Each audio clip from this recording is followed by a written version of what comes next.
Assalamualaikum warahmatullahi wabarakatuh. Pada kesempatan kali ini kita akan mulai bagaimana cara men-setting halaman saat memulai project CorelDRAW. Baik, saat kita pertama kali membuka CorelDRAW maka kita akan dihadapkan pada welcome screen seperti ini. Hal selanjutnya yang perlu kita lakukan adalah kita pilih new document. Selanjutnya kita pilih pilihan-pilihan di sini. Kita bisa mulai dari memberi nama project kita, misalkan kita kasih nama di sini project 1. Selanjutnya kita bisa memilih preset destination-nya. Di sini ada beberapa pilihan, yaitu ada default CMYK, default RGB, web, CorelDRAW default, dan custom. Jadi di default CMYK ini kita hanya menggunakan 4 warna saja ya, 4 warna kategori utama, yaitu CMYK, yaitu cyan, magenta, yellow, dan key. Kemudian default RGB, di mana default RGB di sini memiliki color gamut yang lebih banyak daripada CMYK. Kemudian kita bisa memilih untuk halaman web, kemudian juga kita bisa untuk memilih defaultnya, kalau bisa default, dan kita bisa juga memilih custom jika kita ingin mengatur panjang dan lebar sesuai keinginan kita. Di sini akan saya pakai default saja. Kemudian kita ubah. Di sini saya ubah menjadi landscape. Kemudian primary color mode-nya pilih CMYK. Kemudian render resolution-nya saya pakai 300 dpi. Selanjutnya kalau sudah seperti ini kita klik OK saja.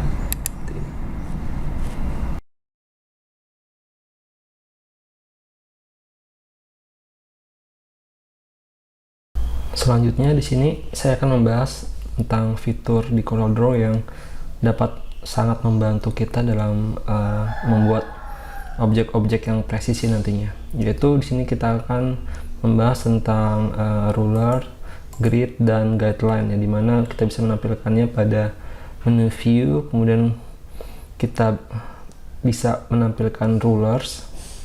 Jadi kalau kita aktifkan rulers maka akan ada garis atau ukuran di atas yang secara horizontal maupun secara vertikal.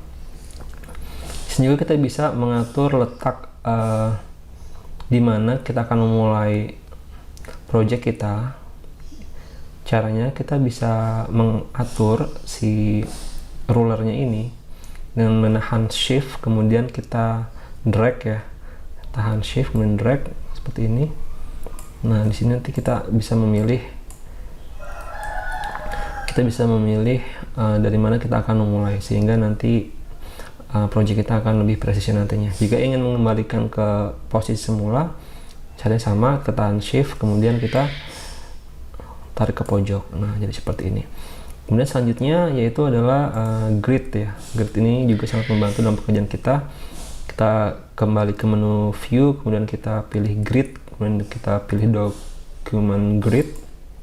Nah, secara default akan tampak seperti ini. Jika kita ingin mengatur panjang dan lebar si gridnya ini, maka kita bisa ke menu tools, kemudian kita pilih option, kemudian kita bisa pilih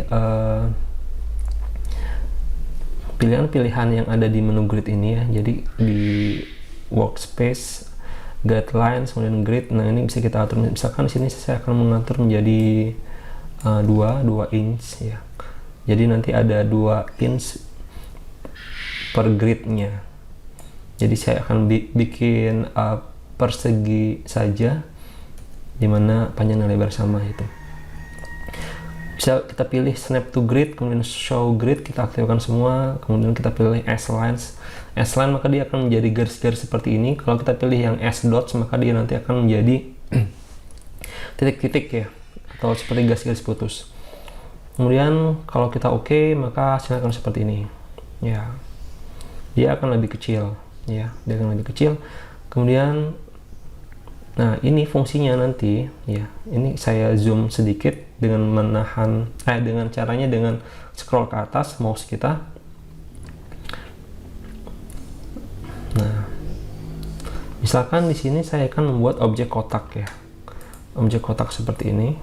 Asalnya ya, kita sembarang saja ukurannya. Kemudian kalau kita aktifkan menu Snap to Document Grid ya, Snap to Document Grid kita aktifkan, maka nanti secara otomatis di salah satu sudutnya akan tepat di gridnya itu. Ini kita aktifkan dulu ya pick toolnya supaya bisa kita pindah-pindah. Pick tool kita aktifkan, kemudian kita geser-geser. Maka cirinya adalah saat kita memosisikan si kotak ini, kalau dia ada muncul bacaan grid, maka dia sudah tepat di pojok gridnya. Nah, kemudian untuk sisi-sisi lain tinggal kita paskan saja. Sisi lainnya kita paskan saja seperti ini ya. Nah, grid, kemudian seperti ini.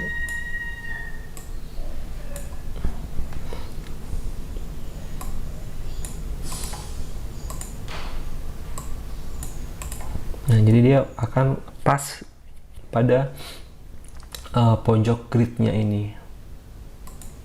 Nah, kita lihat ukurannya ini dia sudah belum sama ya.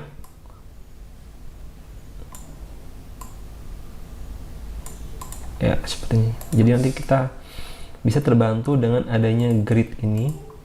Oke. Kalau mau lebih presisi lagi si kotaknya ini, kita bisa mengatur pengaturannya di sini ya, di panjang kali lebarnya kita samakan saja, kita buat 0,5. Ini kita enter. Nah, maka dia udah pasti ini bentuknya persegi, di mana sisi-sisinya memiliki panjang yang sama. Selanjutnya kita akan membahas tentang guidelines. Ya, kita hapus dulu kotak tadi, kemudian kita hide dulu si gridnya ya, seperti ini. Nah, selanjutnya kita bisa mengaktifkan fitur guideline di sini. Guideline caranya kita tarik saja, misalkan kita dari atas ini dari sisi horizontal, maka kita tarik seperti ini garis bantunya atau guideline-nya, kemudian kita arahkan juga dari vertikalnya seperti ini, kemudian kita buat lagi, tarik saja dari atas lagi ya, kita pilih klik daerah sini, kemudian di drag ke bawah sesuai kemauan kita. Baik, selanjutnya di sini ada fitur menarik dari guideline ini. Kita bisa mengaktifkan yang namanya di Dockers, kita bisa pilih alignment and dynamic guides ya. Di sini kita bisa atur. Nah, jika kita pilih salah satu guideline kita, misalnya kita pilih yang ini ya. Nah, kemudian kita aktifkan atau kita centang di alignment guides-nya, maka nanti kita bisa akan seperti ini. Misalkan kita buat objek kotak di sini ya. Nah, bisa diperhatikan ada garis bantu ya. Nah, jadi bisa membantu kita untuk menyamakan panjangnya ataupun lebarnya. Ini kita samakan lebarnya, kemudian misalkan kita samakan panjangnya juga bisa. Caranya seperti ini, kita samakan, nah seperti ini. Nah, jadi ini bisa membantu kita dalam menyamakan posisi panjang dan lebarnya dengan menggunakan fitur alignment and dynamic guides. Caranya tadi kita kita pilih Windows, kemudian kita pilih Dockers, kemudian kita pilih alignment and dynamic guides ya.